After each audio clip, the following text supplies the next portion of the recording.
Hello friends, I am Sweety Singh Rajput. Welcome back to my YouTube channel. So guys, आप सभी कैसे हैं? आई होप आप बहुत अच्छे होंगे और बहुत अच्छे से अपनी पढ़ाई करोगे। जैसे कि आज है 7 April 2023, daily current affair by SSR. ये लेक्चर आप सभी को बाइलिंगुअल मिलता है, हिंदी प्लस इंग्लिश में। डेली मॉर्निंग में मैं सुबह 6 बजे इस वीडियो को अपलोड कर देती हूँ। सो गाइज, स्टार्ट कर लेते हैं आज का सेशन।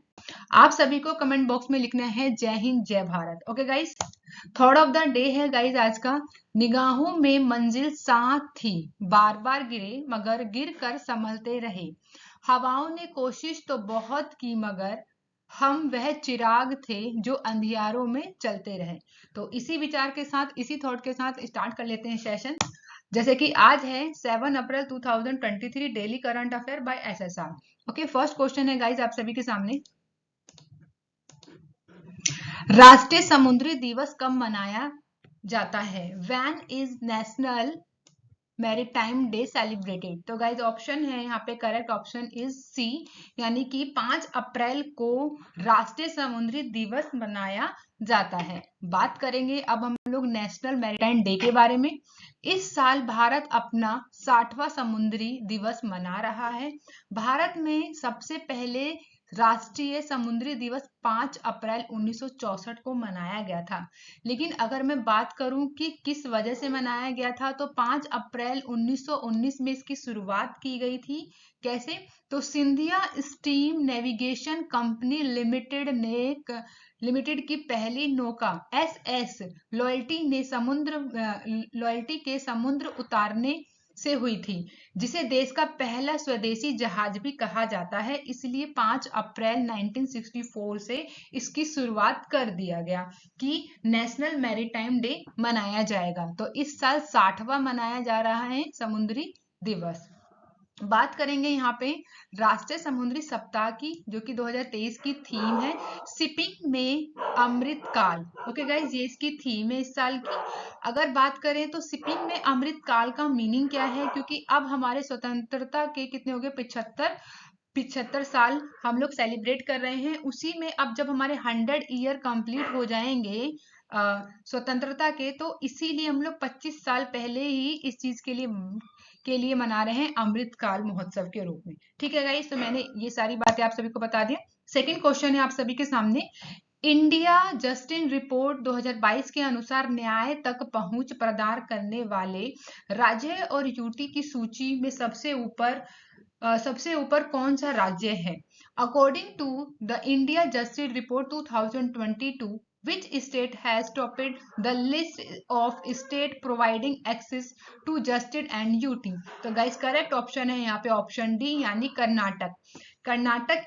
कर्नाटक जो है जस्टिस रिपोर्ट 2022 के अनुसार वो फर्स्ट रैंक हासिल की है उसने। ठीक है, अब बात करेंगे यहाँ पे इसी से रिलेटेड कुछ पॉइंट्स है हमारे सामने। इंडिया जस्टिस रिपोर्ट 2022 के अनुसार कर्नाटक जो है न्याय तक पहुंच प्रदान कराने वाला पहला राज्य और केंद्र शासित प्रदेशों की सूची में सबसे ऊपर है। तो याद रखिएगा, कर्नाटक जो है इस रैंक में फर्स्ट रैंक है उसकी।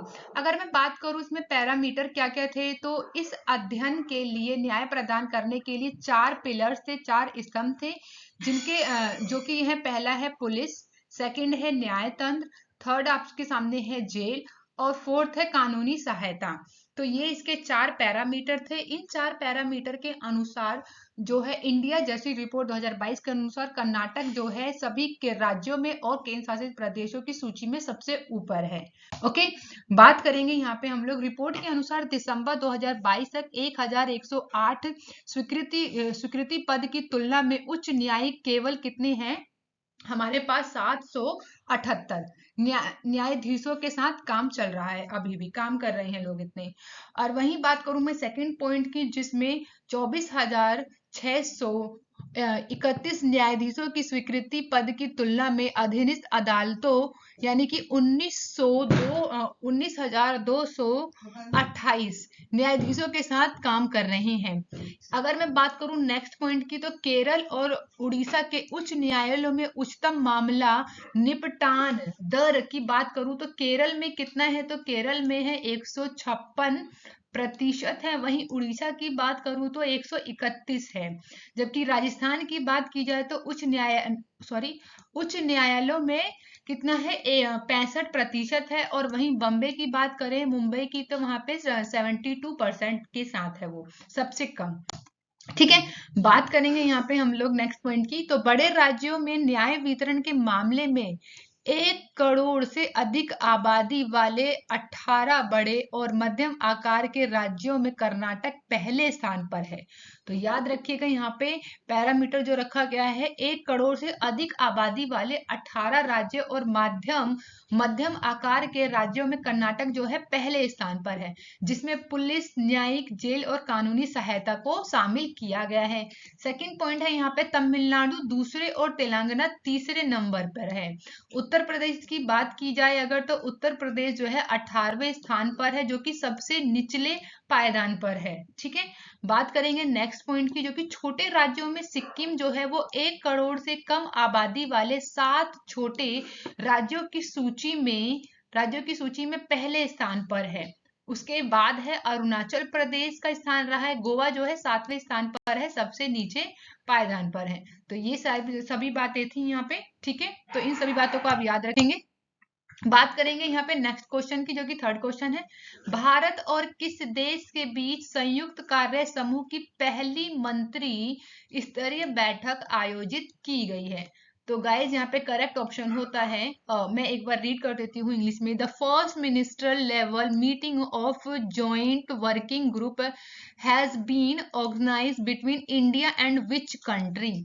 तो गाइज करेक्ट ऑप्शन हो जाता है ऑप्शन ए, यानी कि नीदरलैंड और इंडिया के बीच संयुक्त कार्य समूह की पहली मंत्री स्तरीय बैठक आयोजित की गई है। ठीक है, बात कर लेते हैं यहाँ पे कुछ पॉइंट्स हमारे पास। केंद्रीय जल मंत्री श्री गजेंद्र सिंह सिखावत जो है ना, और नीदरलैंड सरकार के हैं इंफ्रास्ट्रक्चर और जल प्रबंधन मंत्री मिस्टर मार्क हार्बर्सर, भारत और नीदरलैंड के बीच संयुक्त कार्य समूह की पहली मंत्रिय स्तरीय बैठक आयोजित की गई। तो याद रखिएगा कि केंद्रीय जल शक्ति मंत्री कौन है, तो श्री गजेंद्र सिंह सिखावत जी हैं। ठीक है, सेकंड पॉइंट है आप सभी के सामने, अप्रैल 2021 में वर्चुअल बैठक के दौरान रणनीतिक जल साझेदारी की शुरुआत की गई थी। थर्ड पॉइंट की बात करें तो यहाँ पे है कि केंद्रीय जल शक्ति मंत्री जो है श्री गजेंद्र सिंह शेखावत और मार्क जी, जो कि नीदरलैंड के क्या हैं, जल प्रबंधक हैं, उन्होंने 29 मार्च 2022 को रणनीतिक जल साझेदारी पर हस्ताक्षर किए थे।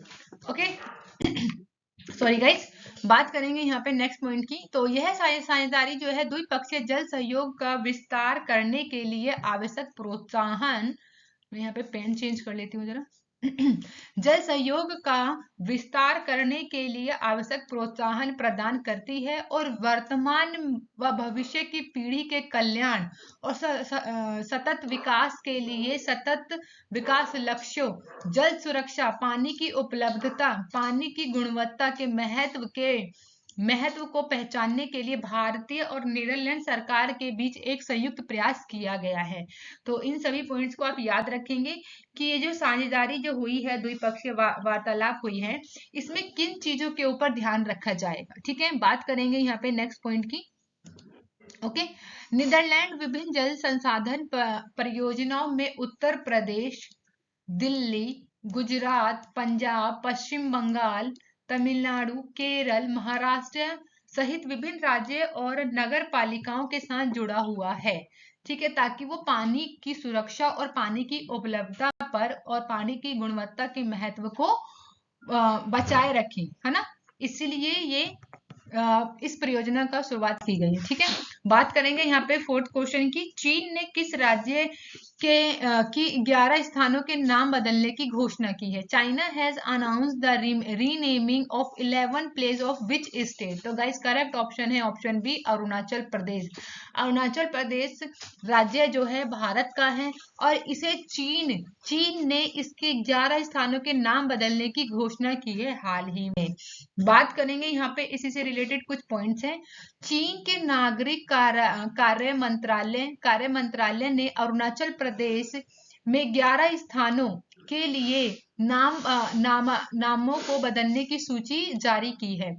इन स्थानों में 2 आवासीय क्षेत्र हैं, 2 भूमि क्षेत्र है और 5 पर्वत शिखर है और 2 नदियों के नाम बदलने की सूची जारी की है चीन ने। अगर मैं बात करूं भारत के इतिहास की, यहाँ पर तो 1914 में ब्रिटिश शासकीय अधिकारियों द्वारा खींची गई लाइन जो थी वो कौन सी थी? मैकमोहन रेखा थी, ठीक है। उसे शामिल किया गया था जो इस क्षेत्र में भारत का हिस्सा घोषित कर दिया गया था तब 1914 में। अरुणाचल प्रदेश पर विवाद दोनों देशों के बीच एक पुरानी बात है, पुराना मुद्दा है, जिससे समय समय पर सेना की स्थिति गति और राजनीतिक तनाव के कारण इसमें समस्या उत्पन्न होती है, ठीक है। तो आप यहाँ पे देख सकते हैं मैकमोहन लाइन को, जो कि 1914 में खींची गई थी ब्रिटिश के द्वारा, ठीक है। जो कि यहाँ से आप देख सकते हैं, ये प्रॉपर आपको विजिबल होगा यहाँ से। ये पूरा इंडिया है, यहाँ पे इंडिया का अरुणाचल प्रदेश है ये, और इस साइड है चाइना, ठीक है। नेक्स्ट लाइन में हम देखेंगे यहाँ पे प्रॉपर, नेक्स्ट स्लाइड में भी देख सकते हैं आप, यहाँ पे ये प्रॉपर जो है अरुणाचल प्रदेश का बॉर्डर है, ठीक है। जो कि लाइन ऑफ एक्चुअल कंट्रोल, जहाँ पे समय समय पर यहाँ पे विवाद होते रहते हैं भारतीय सेना और चीन के सैनिकों में, ठीक है। बात करेंगे यहाँ पे नेक्स्ट क्वेश्चन की। 5th क्वेश्चन है, गांधी सियासत और सांप्रदायिक पुस्तक के लेखक कौन है? Who is the author of the book Gandhi सियासत और संप्रदाय? ठीक है, तो करेक्ट ऑप्शन है गाइज यहाँ पे ऑप्शन सी है, पीयूष बाबले हैं, जो कि गांधी सियासत संप्रदाय जो बुक है इसके ऑथर है। तो याद रखिएगा आप सभी, ठीक है। बात करेंगे यहाँ पे इसी से रिलेटेड कुछ पॉइंट की। पत्रकार लेखक पीयूष बाबले द्वारा लिखी गई है किताब गांधी सियासत और सांप्रदायिकता, ठीक है। ये जो पीयूष बाबले जो है वो मध्य प्रदेश में कांग्रेस के मीडिया विभाग के प्रमुख हैं। इन्होंने किस बेस के ऊपर लिखा है? गांधी सियासत और सांप्रदायिकता। तो डॉक्टर अंबेडकर की किताब है। पाकिस्तान या भारत का विभाजन के अन्य स्रोतों से उदाहरण दिया है, ठीक है। इन्होंने यहाँ पे दावा किया है कि 1947 में भारत के विभाजन के लिए ले जाने वाली विकासों और संदर्भात्मक बनाकर वे बातें जो हिंदू दक्षिण में फैला गंभीर अंतरहीन नहीं है। इसके लिए महात्मा गांधी जी को यहाँ पे विभाजन का जिम्मेदार बताया गया है इस किताब में।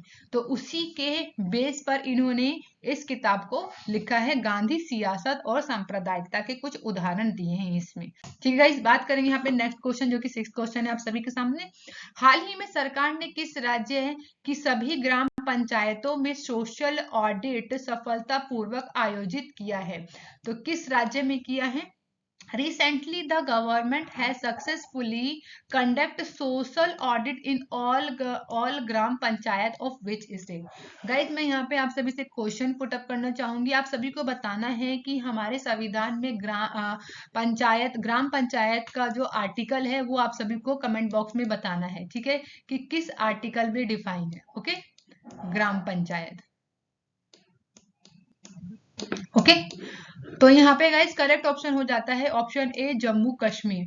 जम्मू कश्मीर सरकार जो है वो सभी ग्राम पंचायतों में सोशल ऑडिट जो है सफलतापूर्वक आयोजित करा लिया है उसने, ठीक है।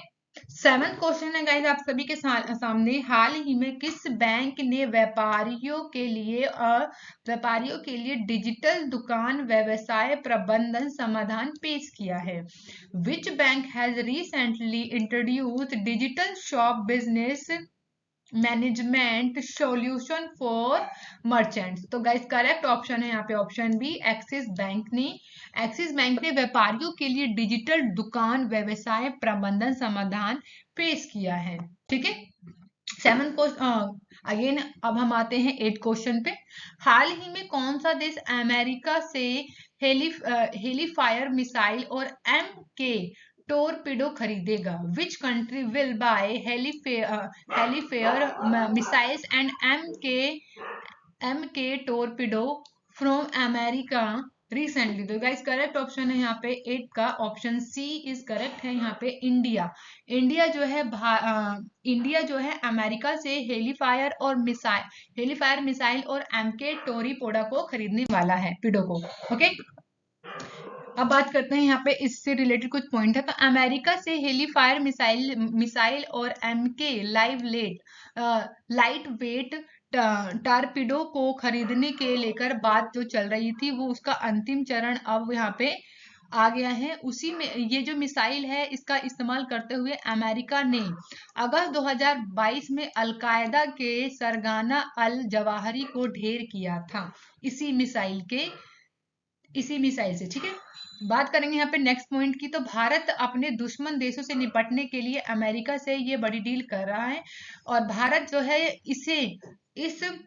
इन मिसाइल को खरीदने के लिए 30 करोड़ अमेरिकी डॉलर, यानी रुपये में बात करें तो 27,000 करोड़ रुपए का हथियार खरीदेगा। ठीक है, नेक्स्ट पॉइंट है, इस हथियार में भारत जो है दुश्मन देशों के युद्ध पोतों और पनडुब्बियों को आसानी से मुकाबला कर सकता है। ये सभी हथियार जो है इंडियन नेवी के लिए खरीदे जा रहे हैं। ठीक है गाइस, अब बात करेंगे यहाँ पे नेक्स्ट क्वेश्चन, जो कि है 9th क्वेश्चन। हाल ही में सुजुकी मोटरसाइकिल इंडिया ने किसे अपना नया एमडी नियुक्त किया है? Recently who has been appointed as the new MD of Suzuki Maruti India? तो गाइस करेक्ट ऑप्शन है यहाँ पे ऑप्शन बी, केनेचिंग उमेदा। केनेचिंग उमेदा को मारुति सुजुकी मोटरसाइकिल इंडिया के एमडी नियुक्त किए गए हैं। तो यहाँ बात करते हैं Suzuki motorcycle India private limited के जो नए जो एमडी नियुक्त हुए हैं, वो कौन है? केनेची उमेदा हैं, जिनकी जगह पहले कौन थे? इससे पहले तो सतोशी उचिदा थे, अब उनकी जगह पे कौन आए हैं? केनेची उमेदा आए हैं। ठीक है गाइस, इन्होंने इनकी जगह ली है। बात करें उमेदा को वैश्विक बाजारों में 27 वर्षों से अधिक का अनुभव है, जिससे कि भारतीय और विदेशी बाजारों में सुजुकी मोटरसाइकिल इंडिया की स्थिति को बढ़ाने और मजबूत करने की जिम्मेदारी को संभालेंगे केनेची उमेदा। ओके, तो इस इमेज में आप देख सकते हैं यहाँ पे कि ये कौन है? केनेची उमेदा है, जो कि सुजुकी मोटरसाइकिल के नए एमडी बने हैं। ओके, बात करेंगे आज के लास्ट क्वेश्चन की, जो कि 10th क्वेश्चन है गाइस, और लास्ट में हम लोग 5 वर्ड्स डेली लर्न करते हैं, तो प्लीज आप लास्ट तक बने रहिएगा यहाँ पे। ओके, इस वीडियो में 10th क्वेश्चन है, हाल ही में किस राज्य सरकार ने शिक्षा सेवा चयन आयोग स्थापित करने की घोषणा की है? Recently which state government has announced to set up education service selection commission? तो गाइज यहाँ पे करेक्ट ऑप्शन है ऑप्शन डी, यानी उत्तर प्रदेश सरकार ने शिक्षा सेवा चयन आयोग को स्थापित करने की घोषणा की है हाल ही में। ठीक है, बात करेंगे यहाँ पे कुछ पॉइंट्स है। उत्तर प्रदेश में योगी आदित्यनाथ सरकार ने राज्य में शिक्षा सेवा चयन आयोग का गठन किया है। मदरसे समेत सभी स्कूलों में शिक्षा की नियुक्ति यही आयोग करेगा, तो ध्यान रखिएगा इस बात का। शिक्षा सेवा आयोग का जो गठन है, यही सभी आयोग करेंगे। इसमें टीईटी की परीक्षा भी टीईटी की सभी परीक्षाएं भी यही आयोग करवाएगा। इस आयोग से बेसिक और माध्यमिक, उच्च और प्राविधिक कॉलेजों की शिक्षकों का भी चयन किया जाएगा। ये बात किसने कही है? योगी आदित्यनाथ जी ने कही है। ओके, अब बात कर लेते हैं यहाँ पे हमारे 5 वर्ड, जो कि एवरीडे हम डेली लर्न करते हैं। तो गाइस फर्स्ट वर्ड है आप सभी के सामने बेफिल। बेफिल का मतलब होता है चकरा देना। बेफिल का मीनिंग क्या होता है गाइस? तो चकरा देना इसका मीनिंग होता है। सेकेंड वर्ड है गाइस आप सभी के सामने एल्यूर। एल्यूर का मीनिंग होता है लुभाना। एल्यूर का मतलब क्या होता है? लुभाना। थर्ड वर्ड है आप सभी के सामने सोइल सिस्ट है। सोइल सिस्ट, इसका मतलब होता है, मीनिंग होगा यहाँ पे मांगना। ठीक है, सोइलिस्ट का मतलब क्या होता है? मांगना। एंड फोर्थ वर्ड है आप सभी के सामने, जो है डिलीटेबल। डिलीटेबल का मतलब होता है सुहावना। डिलीटेबल का मतलब क्या होता है? सुहावना। और जो फिफ्थ वर्ड है आज का, जो कि है लाउजी। लाउजी का मीनिंग होता है घटिया। लाउजी का मीनिंग क्या होता है? घटिया। ओके, तो ये हमने क्या सीखे? 5 वर्ड सीखे हैं। Okay guys, thank you for watching guys. आप सभी मेरे चैनल को लाइक कीजिए, सब्सक्राइब कीजिए और ज़्यादा से ज़्यादा शेयर कीजिए। थैंक यू गाइज, मिलते हैं नेक्स्ट क्लास में। Bye bye guys and take care.